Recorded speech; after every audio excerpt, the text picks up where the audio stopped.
오늘 우리에게 주신 하나님의 말씀은 골로새서 1장 20절에서 23절의 말씀입니다. 신약성경 골로새서 1장 20절에서 23절의 말씀입니다. 신약성경 324쪽에 있습니다.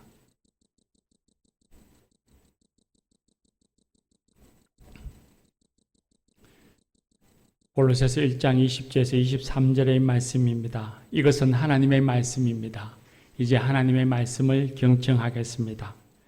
그의 십자가의 피로 화평을 이루사 만물 곧 땅에 있는 것들이나 하늘에 있는 것들이 그로 말미암아 자기와 화목하게 되기를 기뻐하심이라.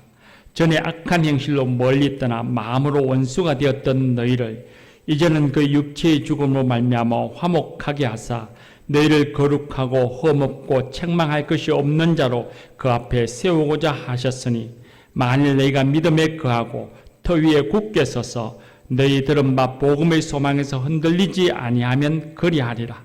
이 복음은 천하 만민에게 전파된 바요 나 바울은 이 복음의 일꾼이 되었노라. 아멘. 할렐루야. 저는 여러분이 기도해 주셔서 말레이시아 선교 탐방을 잘 다녀왔습니다. 감사합니다. 교회가 보유한 가장 값진 자산이 무엇일까요? 이 큰 건물을 포함한 많은 재물을 가진 이 재산일까요? 아니면 정치적으로도 무시할 수 없는 이 민주사회에서는 그 숫자를 무시할 수 없는 많은 사람들일까요? 한국교회, 아니 전 세계 교회가 보유한 가장 값진 자산은 바로 복음입니다. 초대교회를 한번 생각해 보십시오. 초대교회는 건물이 없었습니다. 지금과 달리 교회엔 재산이 없었습니다. 교회 건물이 등장하기 시작한 것은 주 300년 이후의 일입니다. 그렇다고 초대교회에 오늘날처럼 사람들의 이목을 끄는 거창하고 훌륭한 프로그램이 있었던 것도 아니죠. 또한 정치적으로 도움을 줄 수 있는, 그 제국에 힘을 줄 수 있는 어떤 능력이 있었을 리도 만무합니다. 그러나 초대교회는 실제로 그 당시의 세상을 뒤집어 엎었습니다. 자신들을 박해하던 대로마 제국을 이기고 로마가 기독교 국가가 되었습니다. 이런 힘이 어디서 오는 것일까요? 나라만 그런 것이 아닙니다. 사람들 역시도 변화시켰습니다. 복음을 영접한 바울 사도는 웬일을 다 벗어버리고 완전히 새로운 삶의 목표와 삶의 방식을 가지고 살아가는 사람으로 변해졌습니다. 바울만 그러겠습니까?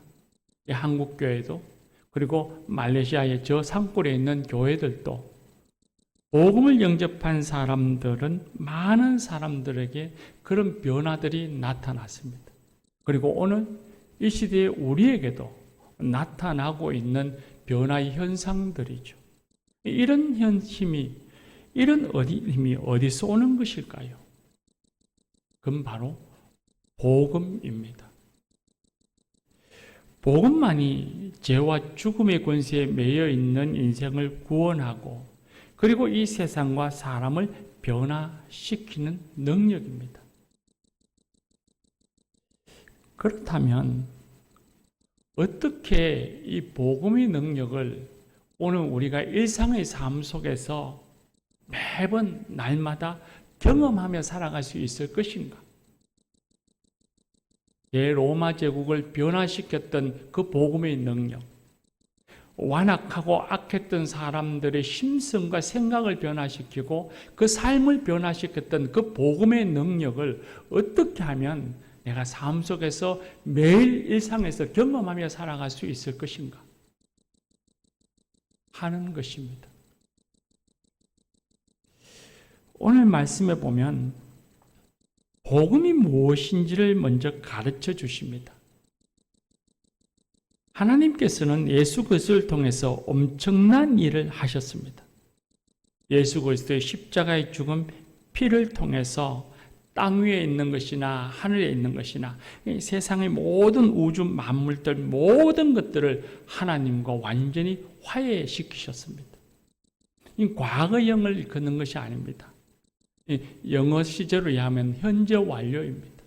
과거에 일어났던 예수님의 십자가의 죽음으로 인해서 하나님이 화해시킨 그 화해의 권능과 능력이 지금도 여전히 영향을 미치고 있고 여전히 계속되어지고 있다는 것입니다. 그래서 성경은 아예 이걸 선언하십니다. 화해되었다 라고 하나님이 선언하십니다. 우리가 읽은 성경에는 하나님이 화목하게 되기를 기뻐하심이라 라고 되어 있지만 하나님이 기쁨으로 화목하게 되었다 라고 선언하십니다. 로마서 5장 1절에도 보면 우리 주 예수 그리스도로 말미암아 하나님과 더불어 화평을 누리게 되었다라고 선언하십니다. 하나님과 화해라고 하는 이 명제가 대단히 어려운 상황, 또 이해하기 어려운 어떤 상황을 의미하는 것이 아닙니다.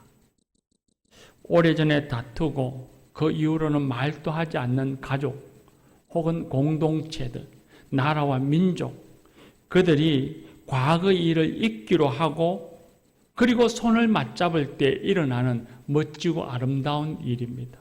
이건 바로 흔히 우리가 바라면고 원하는 바 평화입니다. 어려운 게 아니지요. 예수 그리스도의 십자가의 죽음이 하나님과 모든 만물 간에 화평을 이루었습니다. 화해라고 하는 것은 이전에 원수가 되었다는 것을 전제하고 있습니다. 창세기 말씀에 보면 사람들은 하나님과의 약속, 관계에서 약속을 어기고 죄를 범하였고 그로 인해서 하나님과 원수가 되어졌고 하나님과의 관계가 깨어지고 멀어지게 되었습니다. 사람에게 기다리고 있는 것은 심판과 죽음이었습니다. 그런 인간의 죄로 인해서 세상의 만물들이 신음하고 고통받는다라고 성경은 말씀하십니다.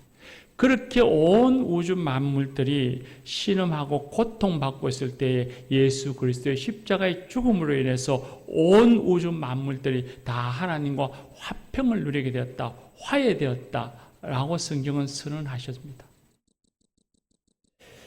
이 말씀을 생각할 때마다 우리가 자연을 생각하는, 이 피조세계를 생각하는 관점을, 바라보는 관점을 좀 바꿔야 한다고 생각합니다.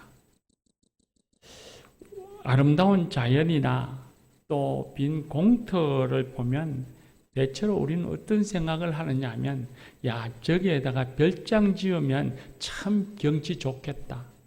저곳에다가 아파트 지으면 돈 되겠다 하는 생각을 먼저 합니다. 이제는 이런 자연을 이용하는 쪽으로만 피조 세계를 바라보는 생각을 좀 바꿔야 합니다. 인간의 죄로 인해서 고통받는 이 피조 세계 만물들 고통받아왔고 이제는 예수 그리스도의 십자가의 죽음으로 하나님과 화해된 저 자연을 이용하려고만 생각할 것이 아니라 긍휼히 여기는 마음, 사랑하는 마음으로 바라보고 어떻게 하면 잘 보존할 수 있을까를 생각하고 바라보는 관점을 좀 바꿔야만 하는 것입니다. 그러면 지금 우리가 겪고 있는 이 기후위기를 그래도 조금은 덜 경험하게 될 것입니다.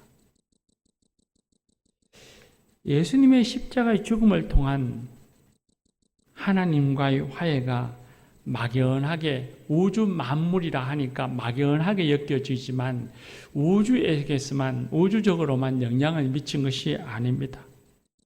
오늘 우리가 성경 말씀을 읽고 있는 첫 독자였던 고로새 교인들에게도 직접적이고 구체적으로 영향을 미쳤을 뿐만 아니라 이 시대에 지금 이 성경 말씀을 읽고 있는 우리들에게도 그리고 세계 모든 사람들에게 각자에게 우리는 동일하게 하나님과의 화해의 영향이 미쳤습니다.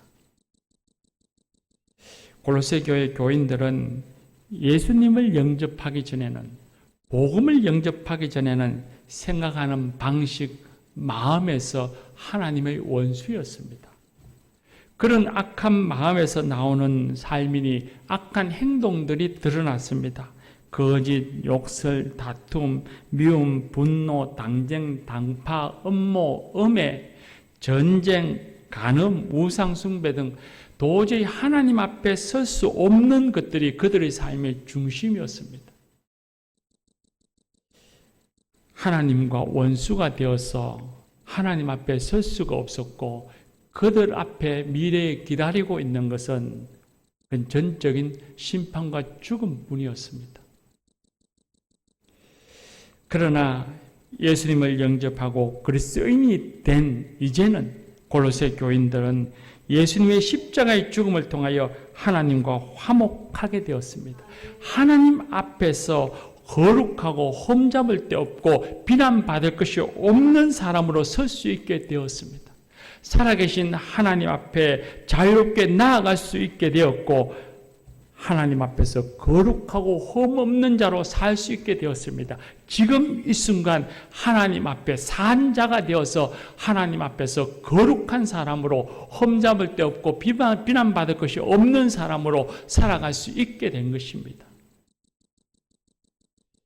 에베소서 2장 16절에는 이렇게 말씀하십니다. 십자가로 이 둘을 한 몸으로 하나님과 화목하게 하려 하심이라. 원수된 것을 십자가로 소멸하시고 했습니다.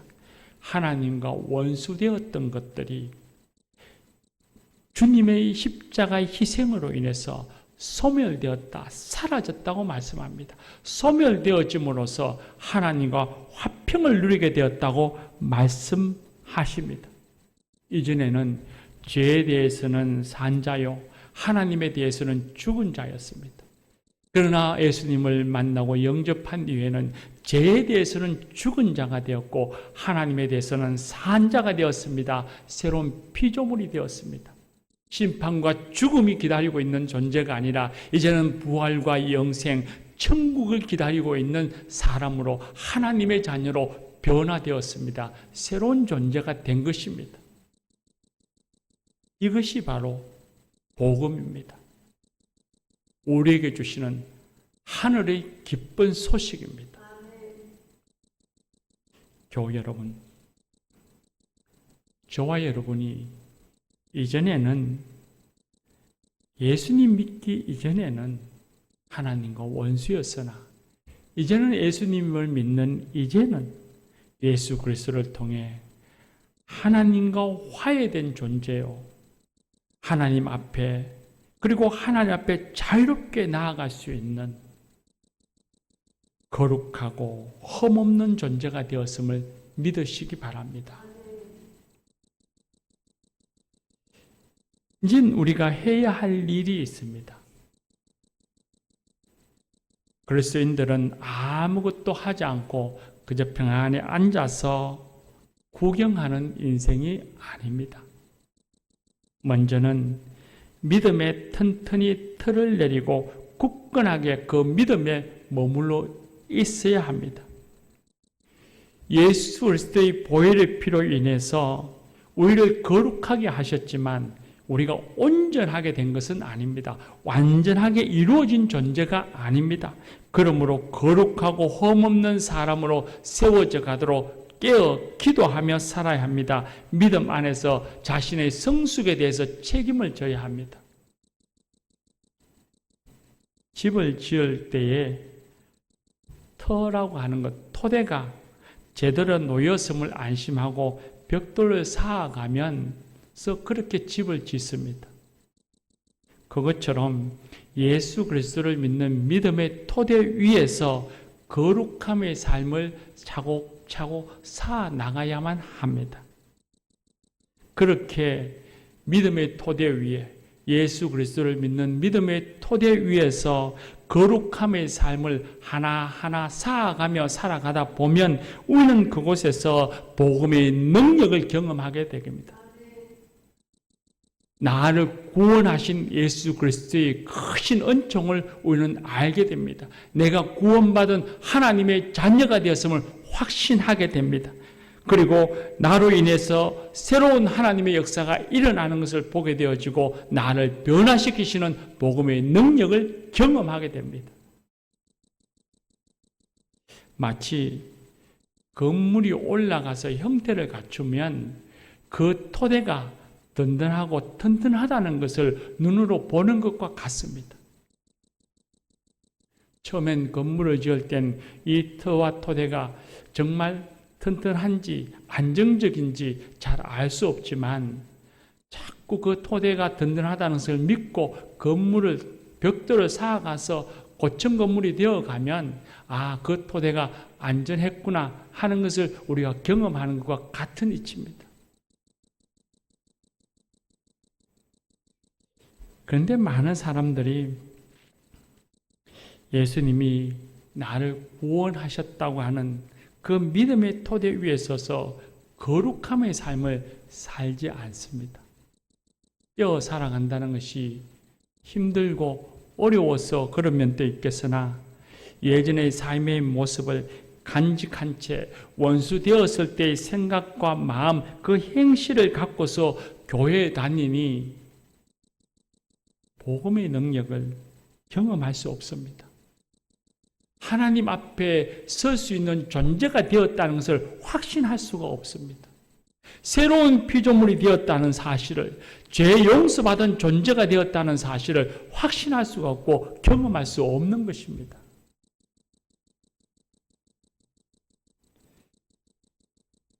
두 번째는 복음의 소망에서 흔들리지 말아야 합니다. 복음의 소망이란 부활의 소망이요, 천국의 소망이요, 하나님 나라의 소망입니다. 예수 믿는다고 하루아침에 사람이 강해지거나 완전해지지 않습니다. 여전히 미흡함이 있고 부족하고 연약함이 있는 것이 우리의 삶의 모습이고 우리의 존재이지요. 그러다 보니 하나님이 기뻐하시는 거룩한 사람이 되고자 애쓰고 수고하나 자주만 넘어지는 우리 자신을 발견하게 되어집니다. 그럴지라도, 그렇게 자주 넘어지는 우리일지라도 하나님 앞에서 흠없는 자요, 거룩한 자요, 부활의 몸으로 주님의 품 안에 안길 것이라고 하는 소망에서 흔들리지 말아야 합니다. 그 소망에서 떠나지 말아야 합니다. 세상에 악한 소문이 흉흉하고 인생을 살다 보면 수많은 질고와 그리고 시련이 닥쳐와서 신음하고 눈물 흘리고 아파할 때도 있습니다. 설령 그렇다 할지라도 주님이 주신 복음의 소망에서 흔들리지 말아야 합니다. 반드시 마침내 하나님 나라가 이 땅에 이루어지리라. 하나님의 나라가 내 삶에 이루어지리라 라고 하는 소망을 잊지 말고 굳건히 붙잡고 살아가야만 합니다. 그때 우리는 복음의 능력을 경험합니다. 연약할 때 주시는 강함을 경험합니다. 아무것도 없는 것 같으나 모든 것을 가진 것을 경험합니다. 죽은 자 같은데 내가 산 자임을 경험하게 됩니다. 다툼 속에 평화가, 미움이 있는 곳에 사랑이, 그릇된 곳에 진리가, 절망이 있는 곳에 희망이, 어둠이 있는 곳에 빛이 비치는 것을 경험하게 될 것입니다. 내가 하나님의 자녀가 되었다는 것을 확신하게 되어지고 나와 세상과 우리를 변화시키시는 하나님의 놀라운 능력, 복음의 능력을 경험하게 될 것입니다.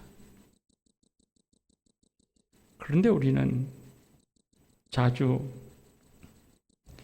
삶의 질고를 경험하고 맞닥뜨릴 때마다 인내하며 믿음을 굳건하게 붙잡고 살아가기보다는 대체 하나님이 어디에 계시느냐고 우리는 의심하고 반문하며 주님이 주시는 소망, 그 믿음에서 떠나서 살아가는 우리의 모습을 봅니다.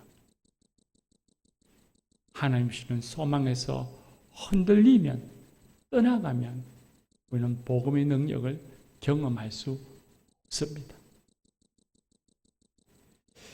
세 번째는 복음의 일꾼이 되어야 합니다. 바울 사도는 복음을 위한 일꾼이 되었다고 했습니다. 온 만물을 하나님과 화해케 하신 예수 그리스도의 십자가의 은혜, 화평을 전하는 자가 되었습니다. 바울 사도는 복음의 일꾼이 되어서 온갖 고초와 수모를 겪으면서도 포기하지 않았고 멈추지 않았습니다. 그건 단순히 바울의 개인적인 열정이 아닙니다. 하나님이 모든 믿음의 사람에게 주신 명령이고 책임입니다. 고린도서 5장 18절에 보면 하나님께서 그리스도로 말미암아 우리를 자기와 화목하게 하시고 화목하게 하는 직책을 주셨으니 뭇 사람들에게 하나님과 화목하라고 하는 메시지를 전하라 하셨습니다.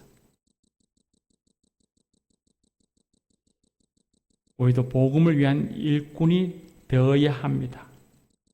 심판과 죽음에서 벗어나서 하나님 앞에 거룩한 자로 험잡힐 곳 없는 사람으로 설 수 있는 것은 오직 예수 그리스도의 은혜입니다. 우리가 무엇은 거룩한 행동을 했기 때문이 아닙니다. 우리가 행하는 것은 아무것도 없습니다. 오직 믿음으로 받은 하나님의 선물입니다. 하나님께서 선물을 우리에게 값없이 주신 이유가 나 하나만의 영광과 기쁨을 누리라고 주신 것이 아닙니다. 주신 그 기쁨과 그 영광과 그 놀라운 환희와 감격을 무사람들에게 전하라고, 이 세상에 전하며 살아라고 주신 선물입니다. 그러니 우리도 바울처럼 그렇게 복음의 은혜를, 선물을 이웃들에게 전하고 나누며 살아야 합니다. 하나님이 아니 계신 것처럼 살아가는 세상, 미움과 다툼, 전쟁과 우상숭배, 태음난 태폐의 문화 속에서 살아가는 사람들, 그런 세상을 향해서 하나님과 화목하십시오. 하나님과 화평해야 합니다. 예수 그리스도를 믿으십시오. 하나님은 당신을 사랑합니다. 라고 전하며 살아야 합니다. 비록 힘이 들지라도, 얼마간의 손해가 있지 할지라도 복음의 일꾼이 되어 살아야 합니다. 이건 그저 무거운 짐이 아닙니다. 하나님이 우리에게 주신 또 다른 인생의 복입니다. 모든 사람이 땅의 일을 생각하며 땅의 것이 전부인 것처럼 살아가는 세상에서 하나님의 일을 생각하며 하나님의 뜻을 생각하고 하나님의 일을 행하며 살아가는 것보다 더 복있고 의미 있는 인생이 어디에 있겠습니까? 그러니 이건 그저 단순히 무거운 짐이 아니라 하나님이 우리에게 주신 또 다른 삶의 복인 것입니다. 그렇게 복음의 일꾼이 되어 살아갈 때에, 화평의 사도가 되어 살아갈 때에 비록 힘이 들어 어려움을 겪을 때도 있고 인내해야 할 때도 있지만, 그렇게 헌신의 길을 걸어갈 때에 우리는 바로 그곳에서 사람을 지극히 사랑하시는 하나님을 만나게 됩니다. 그곳에서 나를 구원하시고 우리를 구원하시고 이 세상을 구원코자 하셨던 하나님의 그 놀라운 은혜와 경험, 은혜와 권능, 그리고 복음의 능력을 우리는 경험하게 됩니다. 복음의 일꾼으로 살아갈 때에 우리는 그곳에서 사람을 죄에서부터 구원하시고, 그리고 사람을 사랑하셔서 그 사람을 변화시켜 내시는 복음의 놀라운 힘을 우리는 경험하게 됩니다.